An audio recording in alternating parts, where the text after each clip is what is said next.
ভয়ঙ্কর ঘর এটা। এটা 400 বছরেরও বেশি পুরনো।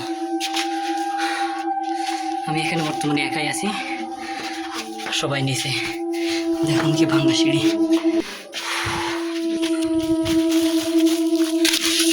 এটা হচ্ছে নিচতলা রাস্তা, খুবই ভয়ঙ্কর। যেহেতু আমি একা আসছি এই জন্য আমি নিচে যাবো না। এটা অনেক বেশি ভয়ঙ্কর, কারণ ভিতরে যে ঘরগুলো আছে সবগুলো অন্ধকার। একা একা এগুলো যাওয়া ঠিক হবে। আমি একাই আসছি।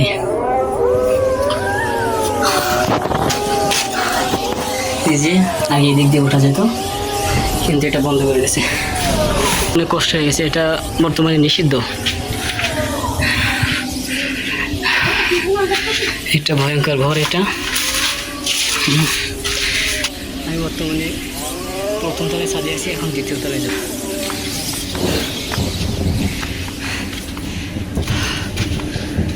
এই যে দ্বিতীয় তলা, কি ভয়ঙ্কর একটা অবস্থা।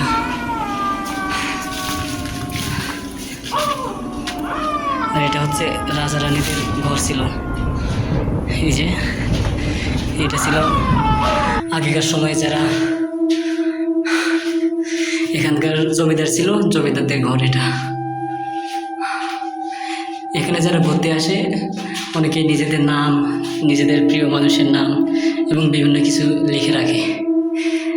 দেখতে পাচ্ছেন তো সবাই। এটা সাইডে আরো একটি ঘর। এটা বর্তমানে বন্ধ।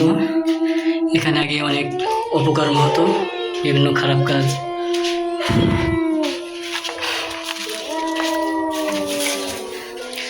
এই সাইড দিয়ে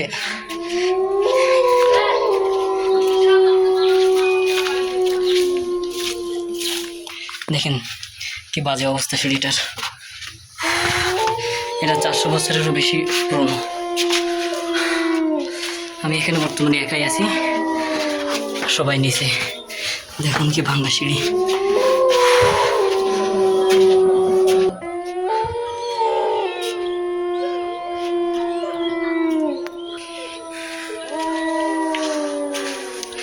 এটা হচ্ছে তৃতীয় তলা, অনেক সুন্দর।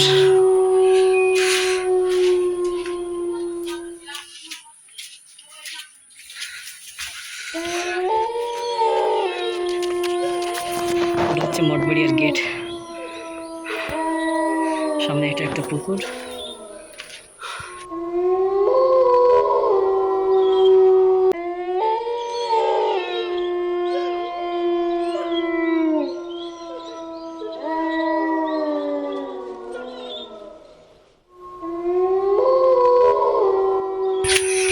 এখন নিচে চলে যাচ্ছি।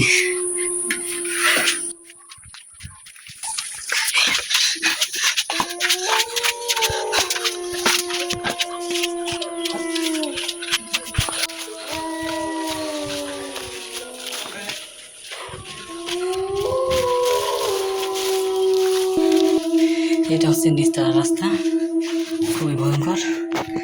যেহেতু আমি একা আসছি এই জন্য আমি নিচে যাবো না। এটা অনেক বেশি ভয়ঙ্কর, কারণ ভিতরে যে ঘরগুলো আছে সবগুলো অন্ধকার। একা একা এগুলো যাওয়া ঠিক হবে না, এই জন্য আমি চলে যাচ্ছি।